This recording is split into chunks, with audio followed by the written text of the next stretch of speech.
John, let's What go do a you? hard right. I want to bring up your Oh, relationship with Missy Hyatt, both in wrestling and then how does it become a personal relationship? Can you discuss that a little bit? Well, I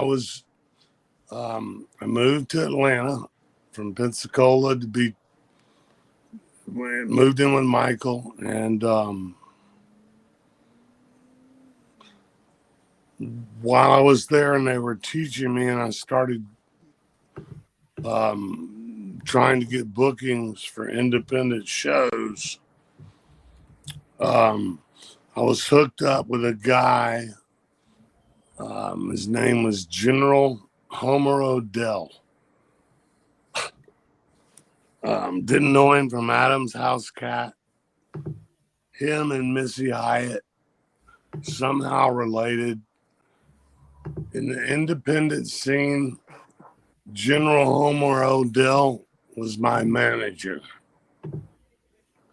Um, Missy Hyatt lived and worked in Atlanta, Georgia, where I lived training to wrestle, and worked with General Homer Odell.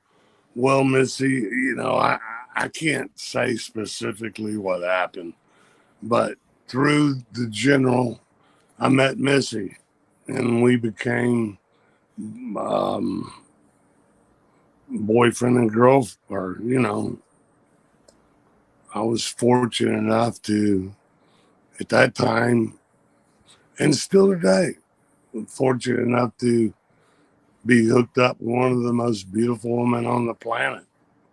So I was all in. Yeah, I got to tell you, Mr. Tatum, that kind of does suck a little bit, right? When you hook up with someone that hot, it's like, where do you go from there if it ends, right?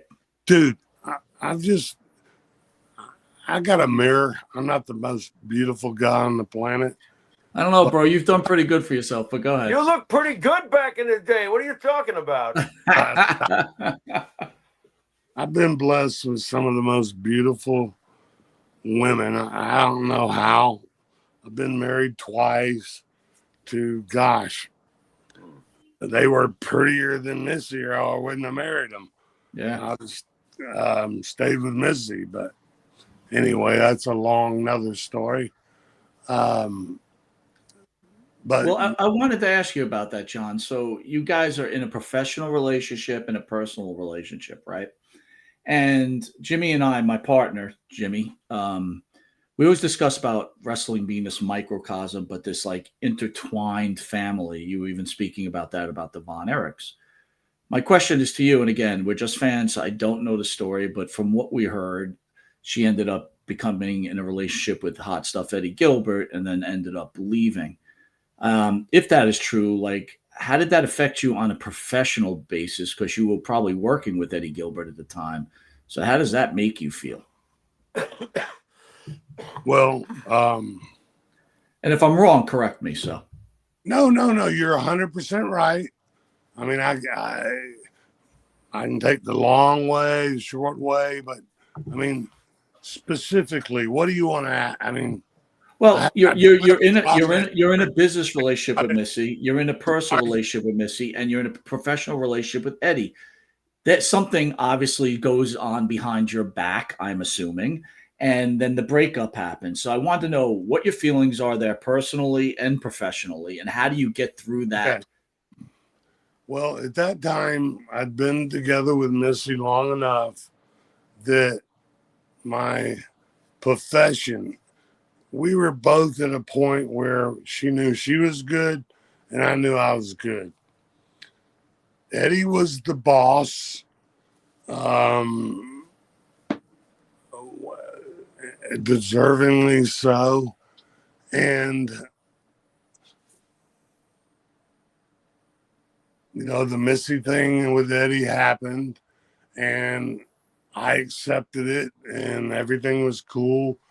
It all went down, which I can break down for you. But the bottom line is Eddie is the boss for Bill Watts. Well, here I am going from the middle of the card with Missy Now I'm jumping to main event with Eddie Gilbert in a fight over the separation with Missy. Well, that was fresh. And me and Eddie and Missy all agreed with it and loved it. And it was fresh. And we did good money for a week or two.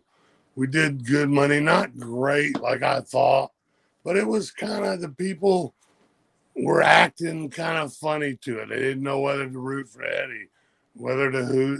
Anyway, they didn't know who was the heel, who was the babyface. But it was just catching hold where it was actually making a little money. And in the wrestling business, if you can't make people pay money to come see you, your check is small.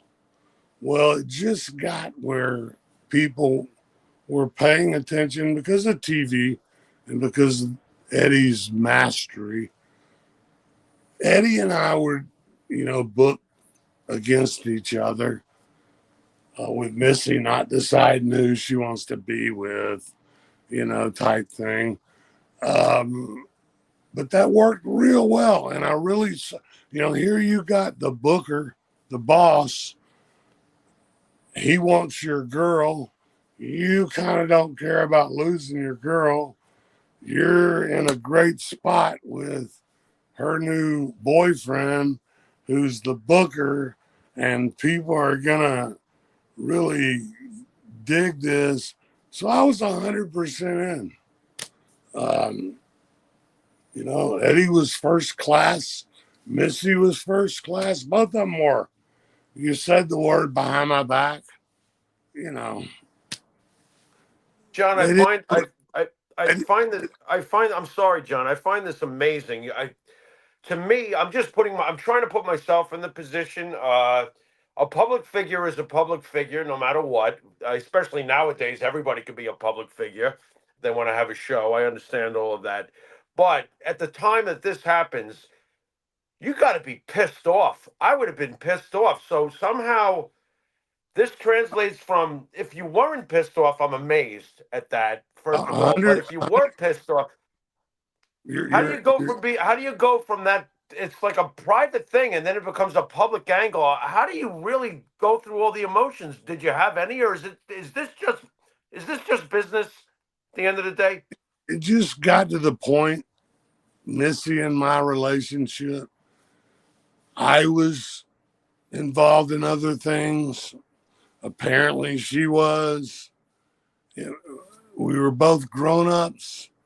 There was no cursing, slinging, no bad. I mean, of course, we could tell a story and put it in our books, but there's no story to tell. They were first class about it. Eddie was first class. Great guy.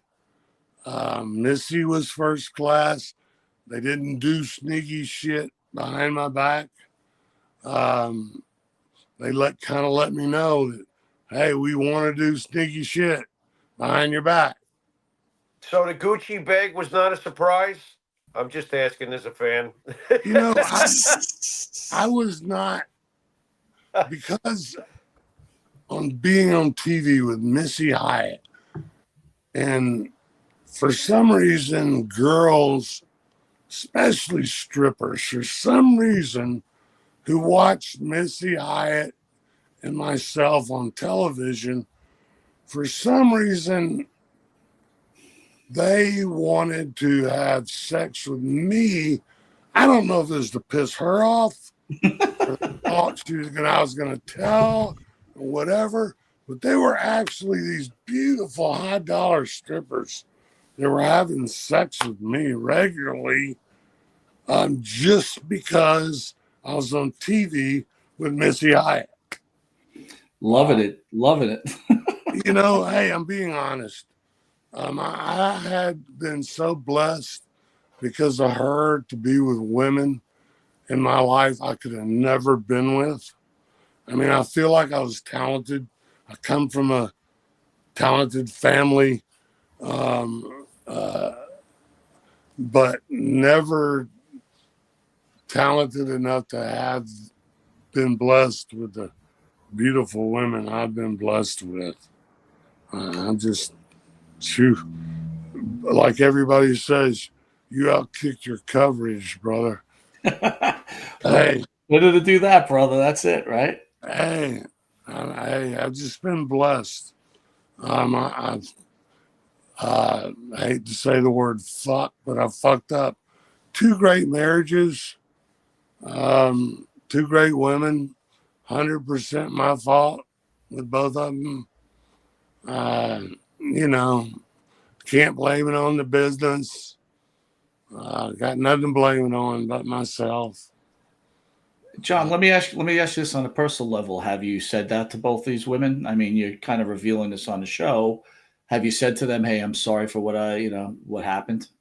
I have, but I don't think they give a shit. Jeez. Hey, I think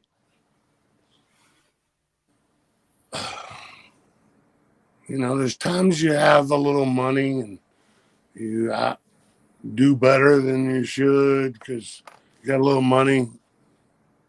And I let that get the best of me. Like the guy said, I'll get my coverage. I should have looked for women with more inside and not looks. But I was young and dumb and I did it. I messed up. Well, John, you know what? For whatever it's worth, you know what? No one's perfect, and if they don't give a shit that you're sorry, then who gives a shit what they think anyway? I'm not sorry, Mike, just for the record. Oh, I'm getting personal. Never mind. Well, I kind of feel like, I don't know how long we've been talking, but I feel like I'm doing all the talking. And I don't know enough about your show to know if I should shut the fuck up or. And Dude, people are here to hear John Tatum. They're not here to listen to Monte The Pharaoh. We have You're plenty of time fine. to speak, man. You're doing You're great. Couple things I want to cover, Jimmy. Yeah. 500 level has now improved on the M&P code. Now go to MP30 for 30% off. Jimmy, I got to tell you something, right? I was at the beach again, 500 level. If you guys haven't looked at the shirts, right, go to the website. It's incredible. And I got to be honest, right? So it was a little chilly today. I brought the dogs to the beach. I was off work for the Jewish holidays, today. right? It's cold. It wasn't cold, Yeah. but I have from 500 level, I have a Roman Reigns sweatshirt. Now, usually sweatshirts are not always the nicest fabric, unless I'm into really nice fabric because I just don't like things up against my skin. So usually I'll get thinner type of shirts, but this is a heavy sweatshirt. The fabric, unbelievable. And you're going to get a deal at 30% off, Jimmy. I mean, my God, it's a no-brainer, guys. I am telling you, once you get one shirt from them, you'll get 50. I guarantee it. And they've got all the sports. Yeah, dude, tell me what you think of it, Jimmy. They're so comfortable. I got to get a long sleeve now. I'm telling you, I got to, because it was chilly today, especially for a guy who's been in Panama City Beach the last 2 years. It was chilly today, and I love the material. It's so silky. Is that the right word for it? I don't know. No, absolutely, absolutely, dude. It's so comfortable. So yeah, I got to get myself some leveled long sleeves. That's for sure. 30%. And again, it doesn't. They got plenty of wrestling stuff. They got baseball stuff. They've got football. They got everything, dude. MMA. They got it all, man. And I'm telling you, it's very high quality. Again, 500 level code MP30, 30% off. So if a T-shirt costs you $20, what's 30% off on $20, dude? It's enough. 10 plus another 20% tacked on top. Not much. It's a steal. It's a steal. I agree. I want to remind everybody too, the Monte and the Pharaoh show, hit the QR code, be willing to check out our shows on YouTube, where we got almost 24,000 subscribers. Go to our Facebook page where we're approaching 27,000 subscribers. And again, if you feel like donating to the show, please go to the Monte and the Pharaoh webpage, hit donate. Helps us bring in more guests. trying to entertain. Jimmy, we got the big event coming up, so a lot of good stuff happening right now.